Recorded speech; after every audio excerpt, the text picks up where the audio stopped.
Kerala Blasters Mumbai city F സിയിൽ നിന്നും ബിപിൻ സിംഗിനെ ടീമിലേക്ക് എത്തിക്കുവാനായിട്ട് പോവുകയാണ് എന്ന തരത്തിലുള്ള റിപ്പോർട്ടുകളൊക്കെ നേരത്തെ തന്നെ, അതായത് സീസണിൻ്റെ ഒരു പകുതിയോടെ വെച്ചൊക്കെ തന്നെ കേട്ട് തുടങ്ങിയിട്ടുണ്ടായിരുന്നു. നിലവിൽ ആ ഒരു വാർത്തയ്ക്ക് ശക്തി പകർന്നുകൊണ്ട് പല റൂമറുകളും പല ഒഫീഷ്യൽ സോഴ്സിൽ നിന്നുള്ള വാർത്തകളും ഒക്കെ തന്നെ പുറത്തേക്ക് വന്നിട്ടുണ്ടായിരുന്നു. അങ്ങനെ നമുക്ക് ഇപ്പോൾ ഏകദേശം ഉറപ്പിക്കാവുന്ന ഒരു തരത്തിലേക്ക് ആ വാർത്ത എത്തിയിരിക്കുകയാണ്. ബിപിൻ സിംഗ് കേരള ബ്ലാസ്റ്റേഴ്സിലേക്ക് വരുന്നു എന്ന തരത്തിലുള്ള ഒരു വാർത്ത.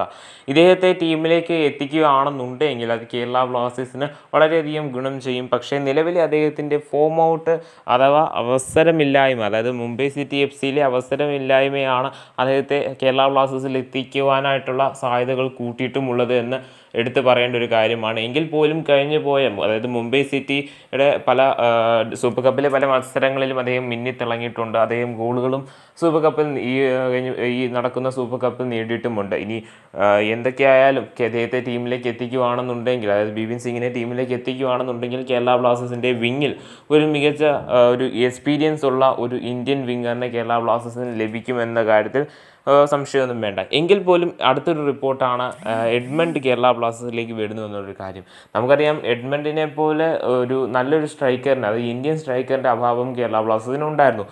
ഇഷാൻ പണ്ഡിത ഉണ്ടെങ്കിൽ പോലും അദ്ദേഹത്തിന് അവസരം ലഭിക്കാത്തതാണോ, അതോ അവസരം കോച്ചുമാർ കൊടുക്കാത്തതാണോ, അതോ അദ്ദേഹത്തിൻ്റെ ഫോം ഔട്ട് കാരണമാണോ, എന്താണെന്ന് വെച്ചാൽ അദ്ദേഹത്തിന് അത്ര കണ്ട് കേരള ബ്ലാസ്റ്റേഴ്സിൽ മിന്നിത്തിളങ്ങുവാനായിട്ട് സാധിച്ചിട്ടുണ്ടായിരുന്നില്ല. ഈ ഒരു സാഹചര്യത്തിലാണ് എഡ്മണ്ടിനെ ഇന്റർ കാഷിൽ നിന്നും കേരള ബ്ലാസ്റ്റേഴ്സ് ടീമിലേക്ക് എത്തിക്കുന്നത്. പരവുമായി നിലവിൽ ചർച്ചകൾ അന്തിമഘട്ടത്തിലാണെന്നും റിപ്പോർട്ടുകൾ പുറത്തേക്ക് വരുന്നുണ്ട്. എങ്ങനെയൊക്കെയാണെന്നുണ്ടെങ്കിൽ കേരള ബ്ലാസ്റ്റേഴ്സിൻ്റെ അടുത്തൊരു സീസണിൽ ഇന്ത്യൻ സ്ക്വാഡിൽ, അതായത് കേരള ബ്ലാസ്റ്റേഴ്സിൻ്റെ വരാൻ പോകുന്ന അടുത്ത സീസണിലെ ഒരു ഇന്ത്യൻ സ്ക്വാഡ് മികച്ചതായിരിക്കും എന്ന് എടുത്തു പറയേണ്ടതാണ്.